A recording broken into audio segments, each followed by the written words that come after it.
Merhaba sevgili çocuklar. Sizlerle yeni bir derste, matematik dersinde birlikteyiz. Matematik dersinde yeni konular öğreneceğiz. Sayıları saymasını, rakamları yazmasını, işlemler yapmasını, cisimleri tanıyacağız, ilişkiler kuracağız. Bu yüzden dikkatli olmamız gerekiyor. Birbirimizi dikkatli dinleyip dikkatli izlemeliyiz. Söylenileni gerekli yerde yapmalıyız.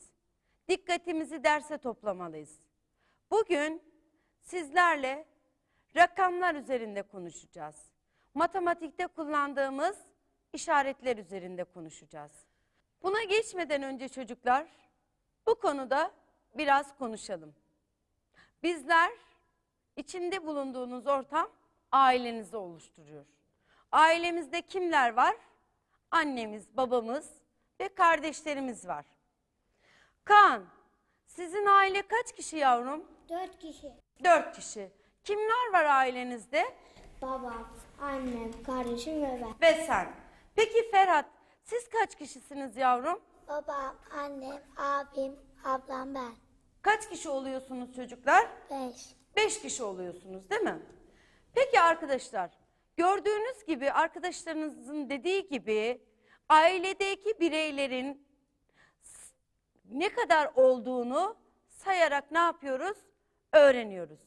Sınıfımızda kaç kişi olduğunu öğrenmek için ne yaparız İzzet? Öğrencileri sayarız. Evet, İzzet arkadaşımız sınıfımızda kaç kişi olduğunu bulmak için öğrencileri sayarız dedi. Şimdi sizlerle birlikte sayalım bakalım sınıfımızda kaç kişi varmış. Evet. 1, 2, 3, 4, 5, 6, 7, 8, 9. Sınıfımızda kaç kişi varmış çocuklar? 9 kişi. Şimdi isterseniz birlikte biraz da araç ve gereçlerimizi kullanarak biraz sayma yapalım. Ne dersiniz? Evet çocuklar. Şimdi bu elimdekiler nedir? Armut. Ben armutları sepete bırakırken siz miktarlarını söyleyeceksiniz. Tamam mı? Tamam. Evet. Siz de bizimle birlikte sayın. Evet yavrum. Başlıyoruz.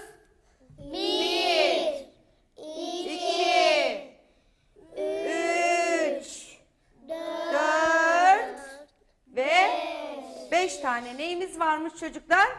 Armutumuz varmış. Evet. Bunlar da çok güzel gözüküyor. Nedir bunlar çocuklar? Kiraz. Kiraz. Kirazmış değil mi? Ne kadar güzel. Şimdi aynı şekilde kirazlarımızı sayalım. Siz de bizimle birlikte kirazları sayınız. Ama acele etmeyin. Yavaş yavaş. Ben kirazı sepete koyduğum zaman miktarını söyleyeceksiniz. Elimdeyken söylemeyeceksiniz. Tamam mı çocuklar? Tamam. Evet.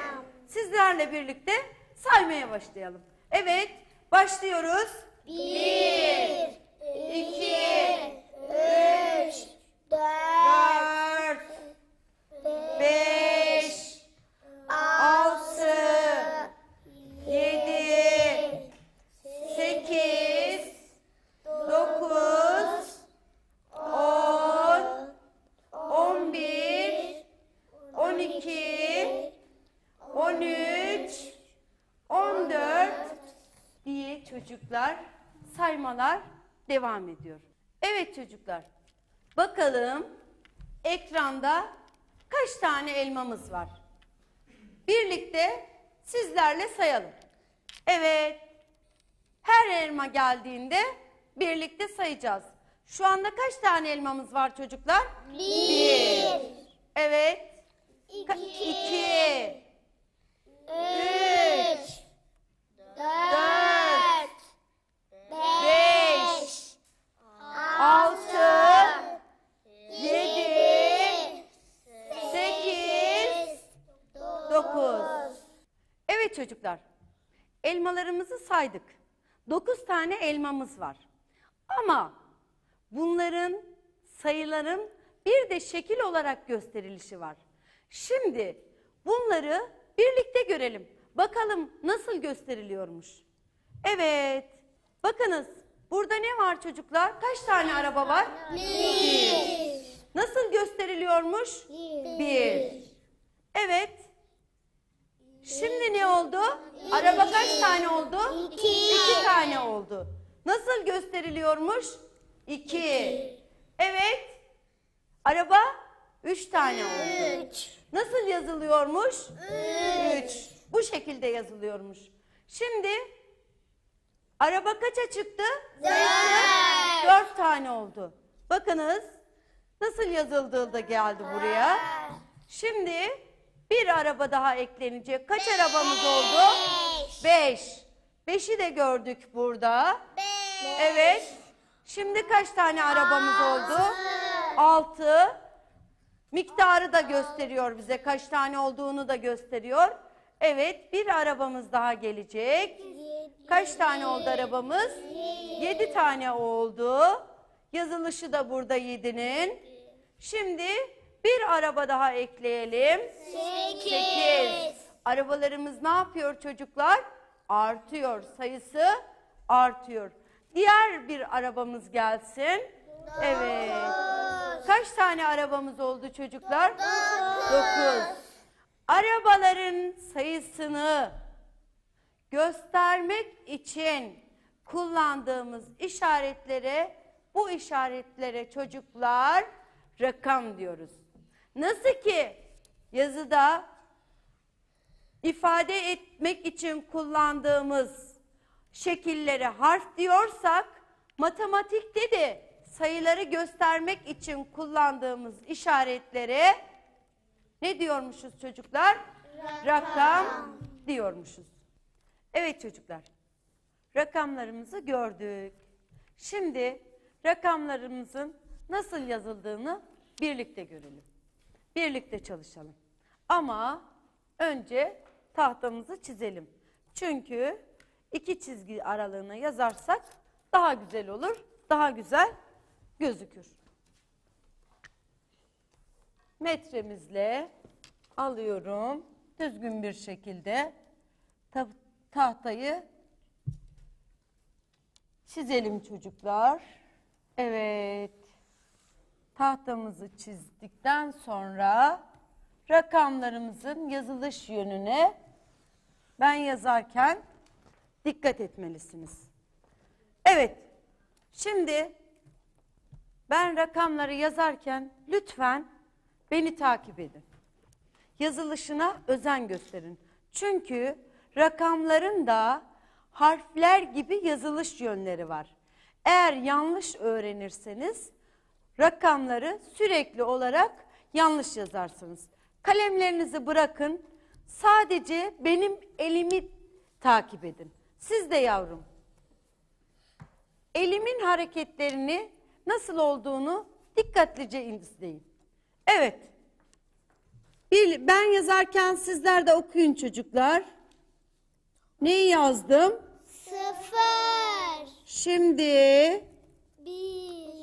Şimdi 2, şimdi 3, şimdi 4, şimdi 5. 6, 7 çizgisi var. 8 ve 9 çocuklar. Yazılışı biraz yazmakta zorlanacaksınız. Bakın şöyle aşağıdan başlıyorum. Burada daha güzel yaptık. Şimdi onu bir kez daha yapayım. Çünkü hoş gözükmüyor. Değil mi? Aşağıdaki yaptığım 9 daha güzel. Evet. Şimdi birlikte beraber siz de bizimle sayalım bakalım. 0, 1, 2, 3, 4, 5, 6, 7, 8, 9. Evet. Rakamları ne yapmış olduk çocuklar? Birlikte yazmış olduk. Evet. Şimdi siz de bizimle oyun hamurlarınızla veya çubuklarınızla veya fasulyelerinizi değişik maddeleri kullanarak rakamları yazmaya çalışınız. Bizler neyi tercih edelim çocuklar? Oyun hamurlarını. Çünkü onlarla yazmak daha kolay. Şimdi isterseniz beraber birlikte yapalım. Çıkarın hamurlarınızı. Önce yuvarlıyorsunuz çocuklar. Daha sonra herkes istediği rakamı yapacak. Hangi rakamı istiyorsanız onu yapacaksınız. Tamam mı çocuklar? Neyi yaptın sen güzelim? Biri yaptın. Şöyle, şöyle biraz daha güzel yapalım. Hadi bakalım biri sen yaptın. Sen neyi yapacaksın güzelim? Neyi yapmak istiyorsun? 2'yi mi? Dur bakalım beraber ben sana yardımcı olayım. Bak tahtada biraz kavisi var değil mi? Şuradan şöyle. Hadi çevir bakalım şöyle. Sen çevir bakalım. Değil mi? Sen yaptın mı kızım? Öğretmenim, Sen neyi yaptın canım benim? 9'u yaptın 9'u. Ters koyarsan ne olur? 6 olur değil mi? O yüzden yuvarlağını yukarı koyman lazım. Evet sen herhalde Batu neyi yapacaktın? 7'yi yapıyorsun ama ters koyma. Tamam mı aşkım? Hadi bakalım koy önüne. yaptım ama biraz büyük oldu. Sen ne istiyorsun? Yaptım İzzet'e yardım. Evet arkadaşına ne kadar güzel yardım ediyorsun. İstersen ben hamurunu yuvarlayayım. Sana biraz yardım edeyim olur mu? Ha? Böyle elini sanki hamur açıyormuş gibi kullanacaksın. Evet hadi bakalım. Neyi yapacaksın? 5'i mi yapacaksın? Evet. Ben şöyle sana göstereceğim ama sen kendin sonradan istediğin şekli vereceksin. Tamam mı? Ben bozacağım sonra. Tamam mı aşkım? Hadi yavrum. Hadi biraz düzelt bakalım. Evet Fatma. Sen ne yapıyorsun yavrum? Şuradan biraz daha kesersek. Şurayı da şöyle çekersek. Üçümüz ne olacaktı? Daha güzel olacak değil mi? Bana göre 3 oldu. Sana göre şöyle dönmesi lazım. Değil mi? Değil mi? El yazısı E'ye benziyor 3. Sen burada kopmuyor hayatım. El hareketimiz kopmuyor. Tamam yapmış arkadaşımız. Kopmuyor. Yapıyoruz. Neyi yapıyorsun sen güzelim? 4'ü hamuru yuvarlıyorsun. Yuvarladık mı? Şimdi ne yapacaksın? Burada koparmıyorsun bunu. Çünkü el yazısı olarak yazıyoruz. Şuraya da ne koyacaksın? Biraz düzeltebilirsin. Evet 8'i yaptın. Tamam. Öğretmenim ben 5 yaptım. 5'i yaptın. Altı Yapamayan arkadaşımız var mı? Çok güzel. Sadece Yaptı. Batuhan ne yapacak? Batuhan 7. sana göre şöyle olması lazım değil mi? Bak tahtaya bakar mısın? Ağzı bu tarafa dönük olacak. Bu tarafa döndürürsen ters olmuş oluyor. Tamam mı yavrum? Yapmışsın aferin. Biz 9 kişi olduğumuz için bir tane rakamımız eksik kaldı. O görevi de ben üstlendim. Ben şu anda neyi yaptım? 0. Neyi yaptım çocuklar? 0 rakamını yaptım. O halde rakamlarımızı ne yapmış olduk çocuklar? Yazmış olduk. Peki yavrum, tamamladıysanız arkanıza yaslanın. Arkanıza yaslanın çocuklar. Sayıları yazmak için kullandığımız işaretleri rakam dediğimizi öğrendik. Peki bu edindiğimiz bilgilerden yararlanarak İzzet kaç tane rakamımız var söyler misin yavrum? 9 tane. İzzet arkadaşımız diyor ki öğretmenim diyor sayıları yazmak için 9 tane rakam kullanıyoruz diyor. Doğru mu arkadaşlar? Sayıları yazmak için 9 tane rakam kullanıyoruz diyor. Doğru mu sizce? Buse söyler misin yavrum? Hayır, 10 tane var çünkü 0 da var. Evet. İzzet arkadaşımız diyor ki 9 tane diyor. 1, 2, 3, 4, 5, 6, 7, 8 ve 9 tane diyor. Ama Buse arkadaşımızın dediği gibi bazı sayıları yazmak için çocuklar 0'ı da kullanıyoruz. Evet, oyun hamurlarımızla çalışmamızı tamamladık. Şimdi sizlere etkinlik kağıdı vereceğim. Siz de çalışma kitabınızdaki aynı etkinlik kağıdını bizimle birlikte lütfen yapın. Evet yavrum. Şimdi rakamlarımız verilmiş. Bu rakamların üzerinden hemen kaleminizle geçerek rakamların nasıl yazıldığını daha iyi öğrenmiş olacaksınız. Hadi bakalım yavrum. Evet çocuklar, sizler de yazıyorsunuz sanıyorum. Burada tamamladınız sanıyorum. Kaldırın bakalım, kaldırın. Bitirdiniz mi? Evet, Kaan arkadaşımız bitirmiş. Arkadaşlarımız bitirdiler. Evet, siz de bitirdiniz sanıyorum çocuklar. Demek ki yazı yazarken alfabemizde 29 harfimizi kullanıyorduk. Sayıları yazarken de, işlem yaparken de bu 10 tane rakamımızı ne yapacakmışız? Kullanacakmışız. Şimdi çocuklar sizlerle birlikte rakamların yazılışına tek tek biraz zaman ayıralım. Şimdi bakalım ekranda kaç tane kelebeğimiz var? Kaç tane kelebeğimiz var çocuklar? Bir. Kaç yazması gerekiyor altına? Bir yazıyor. Şimdi rakamları önce ben tahtada yazacağım. Tahtada yazarken lütfen beni dikkatli takip edin. El hareketi çok önemli.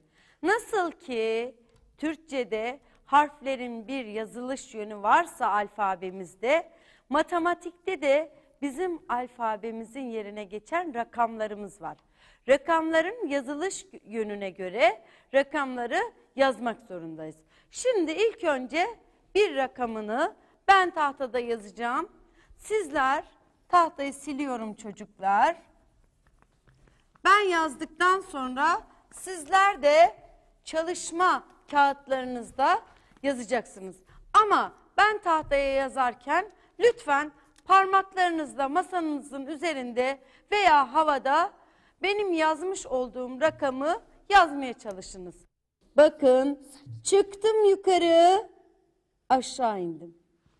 Gördünüz mü? Şimdi ben yaparken siz de parmağınızla havada veya masanızın üzerinde yapabilirsiniz. Evet, bir kez daha yapıyorum. 1, 2, 1, 2. Evet, çalışma sayfanızı tamamlayın. Evet yavrum. Rakamların arasında çocuklar belirli bir boşluk bırakın veya çizgi koyun. Şu şekilde.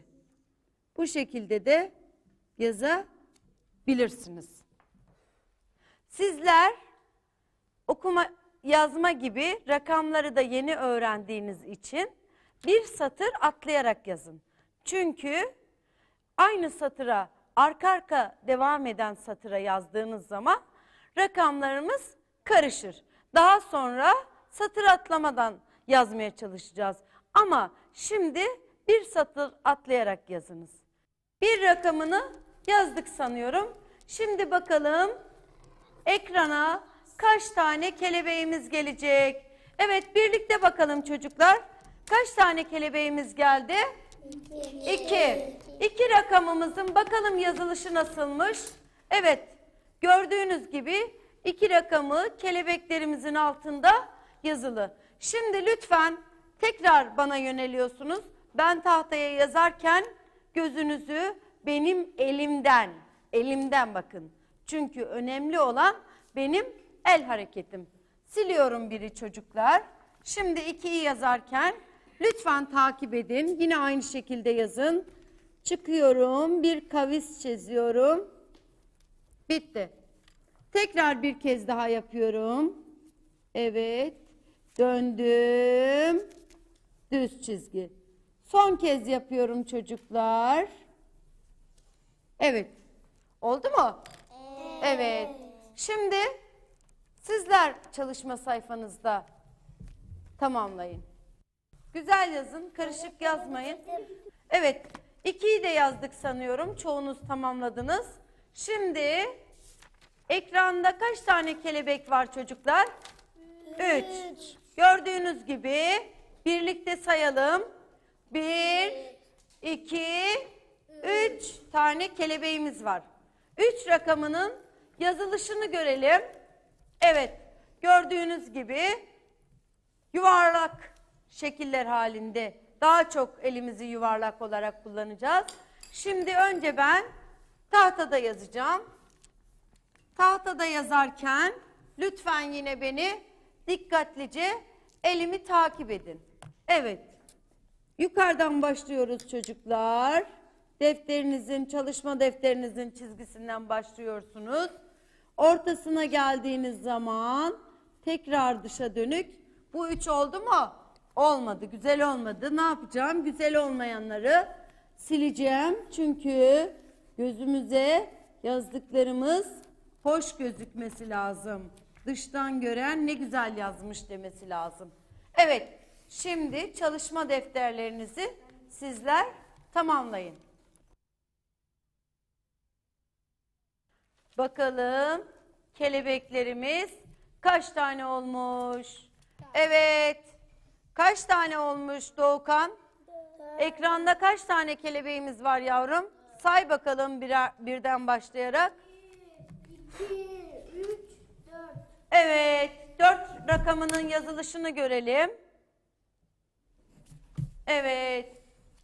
Şimdi önce ben tahtada yazacağım çocuklar 4 rakamını. Çocuklar ben örnek yazmadan kesinlikle siz yazmıyorsunuz. Çünkü ben rakamın yazılış yönünü size gösteriyorum. Tahtaya onun için yazıyorum. Benim elimi takip ederek ondan sonra yazacaksınız. Evet. Önce 1, 2, 3. 1. Elimi kaldırmıyorum ama burada dikkat ederseniz. 2. Üçüncü çizgide kaldırıyorum. Son kez yapıyorum çocuklar. 1, 2, 3. Lütfen şimdi 4 rakamını çalışma kitabınızda tamamlayın. 4 rakamını da yazmış olduk. Şimdi çocuklar bakalım kelebeklerimiz kaç tane? Evet birlikte sayalım kelebeklerimizi. 1, 2, 3, 4, 5 tane kelebeğimiz var. 5 rakamının yazılışını birlikte görelim. Evet gördüğünüz gibi 5 rakamı da geldi. Şimdi önce beni izliyorsunuz çocuklar. Dikkat edin çocuklar. Elime dikkat edin lütfen. Şimdi çocuklar 5 rakamımızı birlikte yazalım. Önce aşağı doğru çiziyorum. Ters çevirdim. Sonra yatay çizgimizi ekliyorum. Bir tane daha yapıyorum çocuklar. Döndüm. Çizgimi ekledim. Bir tane daha yapalım. Elime bakınız. Evet. 5 sayısını da ne yaptık çocuklar? Yazdık. Evet çocuklar. 5 rakamını da yazdık. Şimdi birlikte diğer rakamımıza geçelim. Kelebeklerimizi hemen sayalım çocuklar. 1 beraber canlı. 1, 2, 3, 4, 5, 6. Bakalım kaç gelecek? 6. Ben tahtada yazıyorum hemen çocuklar. Sizler de beni izliyorsunuz. Evet. Bakın. Elim hiç kalkmıyor. Elim hiç kalkmıyor. Evet. Evet çocuklar. Çalışma sayfanızdaki 6 rakamının bulunduğu yeri tamamlayın şimdi. 7 rakamın geçmeden önce ekranımıza bakalım. 7 rakamının nasıl yazıldığını. Evet çocuklar. Önce kelebeklerimizi sayalım bakalım kaç taneymiş. Birlikte sayalım çocuklar. 1, 2, 3, 4, 5, 6, 7. Şimdi bakalım yazılışına. Evet. Bakınız bunun da 4 gibi sonradan yatay çizgisi var. Şimdi ben yazarken beni takip edin çocuklar. Elim kaç hareket yapıyor bakınız. Çocuklar sayıyorsunuz elimin hareketlerini. 1, 2, 3. Tekrar 1, indim, 3. Son kez yapıyorum. 2'yi de yaptım, 3. Evet, şimdi çalışma sayfanızdaki 7 ile ilgili bölümü tamamlayın. Bakalım kelebeklerimiz kaç tane olacak? Evet. Sayalım mı kelebeklerimizi birlikte? İsterseniz bu sefer de tek kişi saysın. Fatma say bakalım kaç tane kelebeğimiz varmış? 1, Tamam, arkadaşınız da ilave olabilir. 2, 3, 4, 5, 6, 7, 8. Kaç tane kelebeğimiz varmış çocuklar? 8. Yazılışını görelim ekrandan. Evet. Simitler ne yapmış?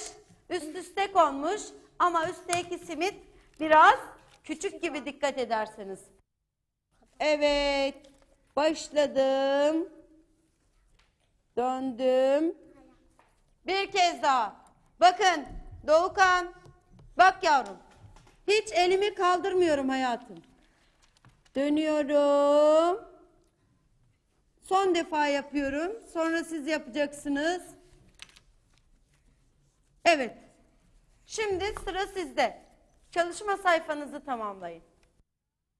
8'den sonra bakalım hangi rakamımız gelecek. Ama önce kelebekleri birlikte sayalım. Evet. Bu kelebeklerimizi de kim saysın? İzzet saysın bakalım. 1, 2, 3, 4, 5, 6, 7, 8, 9. Biz de sınıfta kaç kişiydik? 9 kişiydik. Şimdi 9'un yazılışını gördük. Sıra kimde? Bende. Önce ben yazacağım. Sonra sizler çocuklar. 9'un yazılışı biraz zor gibi. Orantılayamıyorsunuz. Lütfen elime dikkat edin. Evet. Şimdi şurada çizginiz olsun çocuklar. Ben buradan görüyorum çizgiyi ama siz göremiyorsunuz. Tahtada belirli çizgim. Şimdi bu tam ortasından başlıyorsunuz. Yukarı çıkıp dönüyorsunuz. Tamam mı çocuklar? Güzel oldu değil mi? Bir kez daha yapayım mı? Evet. Son defa yapıyorum. Ona göre sizler de benim gibi güzel yapacaksınız. Ortadan başlıyorum. Yuvarlak yaptım ve döndüm. Evet, sıra sizde. Çalışma sayfanızı tamamlayın bakalım. En son kaç tane kelebeğimiz vardı Tuğçe? 9 tane. O halde 1'den 9'a kadar ne yaptık rakamları? Öğrendik. Şimdi çocuklar, bakalım ekranda bir resim gelecek. Bu çocuk, buna bir isim koyalım. Ne olsun ismi? Ali olsun, değil mi? Ali nasıl bir çocuk sizce? Biraz yaramaz mı? Evet. Belli yani üstünden başından biraz yaramaz. Ağacın üzerindeki kelebekleri sayalım bakalım. Kaç tane kelebeğimiz var? Birlikte sayalım mı? Evet. Sesli sayalım o zaman biraz. Evet, siz de bizimle birlikte sayınız.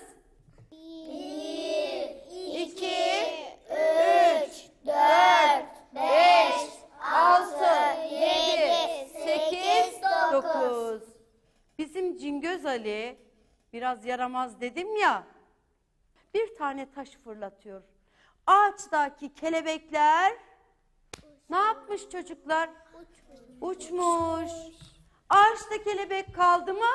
Hayır. Kalmayınca ne diyeceğiz çocuklar? 0. Ne diyeceğiz? 0. Sıfır ne demektir? Hiç. Yok, boş. Evet. Şimdi neyi öğreneceğiz o zaman? Sıfırın yazılışını. Evet çocuklar. Sıfırın yazılışını ben size göstereceğim. Sizler etkinlik sayfanızda sıfırı yazacaksınız. Yukarıdan başlıyorum. Dönüyorum. Yukarıdan başlıyorum. Dönüyorum. 0 bu şekilde yazıyoruz. Evet, şimdi sizler çalışma sayfanızı tamamlayın çocuklar. Rakamların yazılışını gördük. Ben bir kez daha tahtaya yazayım. Nereden başlıyoruz? 0, 1, 2, ben yazarken sayın. 3, 4, 5, 6, 7, 8 ve 9. Rakamların yazılışını ne yaptık çocuklar? Öğrendik. Artık güzelce yazıyoruz. Şimdi çocuklar rakamlarla ilgili birlikte etkinliklerimizi yapalım. Sizler de çalışma kitabınızdaki etkinlikleri bizimle birlikte yapmaya çalışın. Evet çocuklar. Şimdi burada gördüğümüz gibi çocuklar bir tabağımız var. Bu tabakta bir şey var mı? Hayır. Altına ne yazmamız gerekiyor? 0. 0. Bakalım. Evet. Güzel, aferin. Şimdi diğer bölüme geçelim. Tabakta kaç tane elmamız var? 1. Kaç yazılması gerekiyor çocuklar? 1. Bu tabağımızda kaç tane elma var? 2. 2.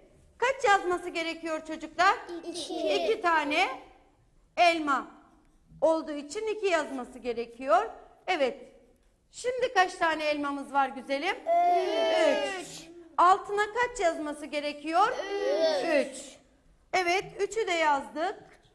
Geçti. Şimdi tabağımızda kaç tane elma var? 4 tane elmamız var. 4 yazıyoruz. Evet. Kaç elmamız oldu çocuklar? 5. Kaç yazması gerekiyor? 5. Sizler etkinlik sayfasına kaç yazmanız gerekiyor? 5 yazmanız gerekiyor. Evet, şimdi elmalarımız kaçaya çıktı? 6'ya çıktı. Noktalı yere 6 yazmalısınız. Evet, diğer tabağımızı görelim. Kaç elmamız var? 7 elmamız var. Sayısını buraya kaç yazmamız gerekiyor? 7 yazmamız gerekiyor. Evet. Diğer tabağımızda kaç elmamız var sizce? 8. tane. Buraya 8 yazmalısınız. Evet. Ve son tabağımızda kaç elmamız var çocuklar? 9 tane elmamız var. Buraya 9'u ne yapıyoruz çocuklar? Yazıyoruz.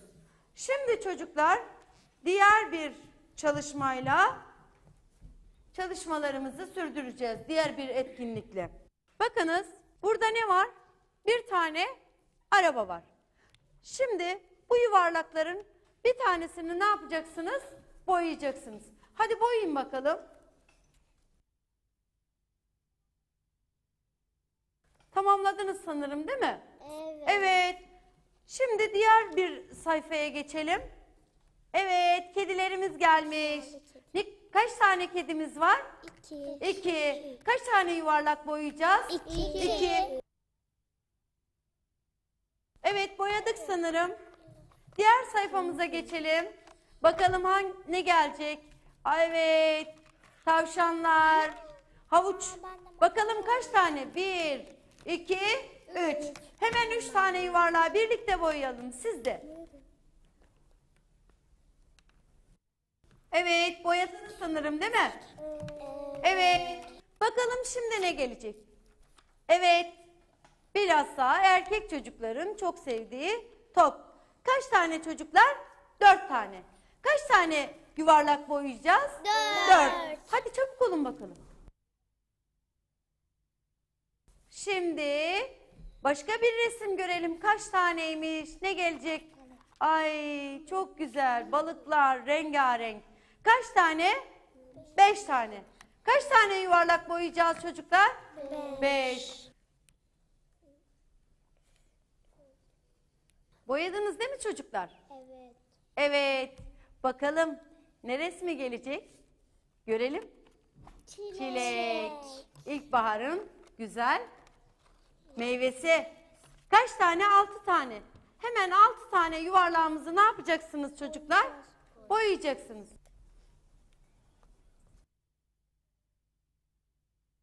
Bakalım Ne geliyor? Hangi resim geliyor? Kaç tane? Görelim mi? Hadi görelim. Ay kuşlar. Kaç tane? 7 tane. Kaç tane yuvarlak boyayacaksınız? 7. Siz de 7 tane boyayın. Diğer resmimize geçelim. Papatyalar geldi. Kaç taneymiş papatyalar? 1, 2, 3, 4, 5, 6, 7, 8 tane. Hemen 8 tane yuvarlağı boyayın bakalım. Siz de boyayın. Bakalım şimdi neler gelecek? Birlikte görelim.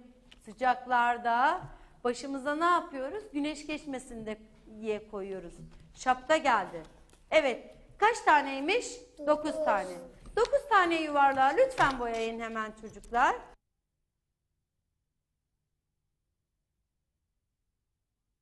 Evet, boyadınız mı çocuklar? Evet. Ne yapmış olduk çocuklar? Rakamları nesnelerle karşılaştırdık. Bir kez daha tekrar ettik.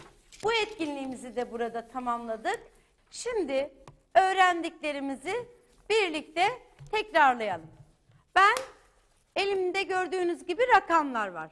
Rakamları tahtaya astığım zaman sizler ben hangi rakamı asıyorsam onun ismini birlikte söyleyin. Evet söyleyiniz. 0 1 2 3 4 5 6 7 8 9 Sıfırdan 9'a kadar ne yaptık çocuklar? Rakamları öğrendik. 10 tane rakamımızın olduğunu artık biliyoruz. Böylece bir kez daha rakamları, yazılışını ve miktarlarını gördük. Şimdi sizlerle son olarak eşini bulma oyunu, oyun şeklinde rakamları ne yapacağız? Tekrar edeceğiz. Siz de buna benzer etkinliğinizi kitabınızdan bizimle birlikte yapmaya çalışın. Şimdi çocuklar burada rakamlar var. Oturuyorsunuz yerinize. 2 tane el var çocuklar. Bu elde rakamlar yazılı. Size göstereceğim. Bakınız burada rakamlar var. Tamam mı? Miktarlar var burada. Şimdi burada diyelim ki bu ne? Sağ el, sol el. Açık şekilde konmuş. Bunların yerine koyacağım. Miktarlarını üzerine koyarak sayıları ne yapmış olacağız çocuklar? Tekrar etmiş olacağız. Evet çocuklar. Önce sağ elimizi yerine koyuyoruz. Sağ elimizin içine. Sonra sol elimizi tablomuzda yerine koyuyoruz. Şimdi tablomuzdaki miktarların olduğu yere rakamları yerleştireceğiz. Bakıyorum elime ne geçti benim? 1 geçti. 1'i olduğu yere koyuyorum. Koyduk. Şimdi bakayım neymiş bu? 6. 6 rakamının olduğu yere 3, 6. Neredeymiş 6? Sağ elimizdeymiş. Evet. Bu neymiş? 5. 5 parmağımızın nerede olacak çocuklar? Sol elimizin son parmağına 5'i koydum. Evet. Şimdi kaçı buldum? 7'yi buldum. 7 hangi elimizde olacak çocuklar? Sağ elimizde olacak. Çünkü 6'dan sonra ne geliyor? 7 geliyor. Evet. 2'yi buldum. 2 sol elimizde. 1'den sonra 2 geliyor. Yerine koydum. Sonra 8'i buluyorum. 8 de sağ elimizde. Ne yapıyoruz oraya? Koyuyoruz. Şimdi sıra neyi bulmuşum? 4'ü buldum. 4'ü ne yapıyorum? Sol elime 5'ten önce koyuyorum. Evet. Şimdi 3 rakamını buldum. Sol elimde 2 ile 3'ün arası 2 ile 4'ün arasına 3'ü yerleştirerek sol elimdeki rakamları tamamladım. Sağ elimde ne kalmış? Evet, 9'la 10 kalmış. Önce 9'u koyuyorum. Sonra 10'u koyuyorum. Sağ ve sol elimdeki rakamları yerine yerleştirdim. Şimdi altta parmaklarla görülen miktarlar var. Parmaklara karşılık gelecek olan rakamları yerine birlikte koyalım. Evet. Gördüğümüz gibi burada ne var çocuklar? Bir tane saat var. Ne yapıyorum? Bunu buraya yerleştiriyorum. Evet. Şimdi kaç var burada? 3 var. Gördüğünüz gibi 3 tane nesne olan, varlık olan yere 3'ü ne yapıyorum? Koyuyorum. Sonra 2 tane kurdale veya papyonu var. 2'nin olduğu yere, 2 nesne olan yere koyuyorum. Daha sonra 7 tane yıldız var. 7 nesne olan yere neyi koyuyorum çocuklar? 7'yi koydum. Evet. Kuşlar var üzerinde. Kaç tane? 5 tane. 5 parmağın olduğu yere kuşları ne yapıyorum? Koyuyorum. Daha sonra evet gördüğünüz gibi ne var çocuklar? 6 rakamı var.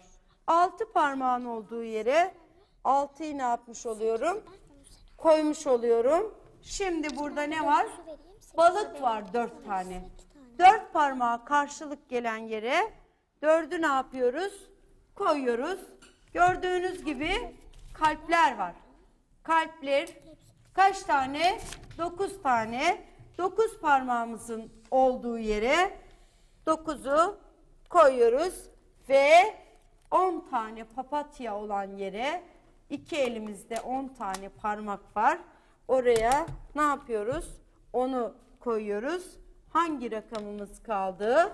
8 rakamımız kaldı. 8 parmağımızın olduğu yere 8 rakamımızı ne yapmış oluyoruz çocuklar? Koymuş oluyoruz. Şu alttan lütfen benimle birlikte, şu alttan birlikte şimdi çocuklar benim gösterdiğimi İzzet birlikte sayalım yavrum. Hep beraber siz de.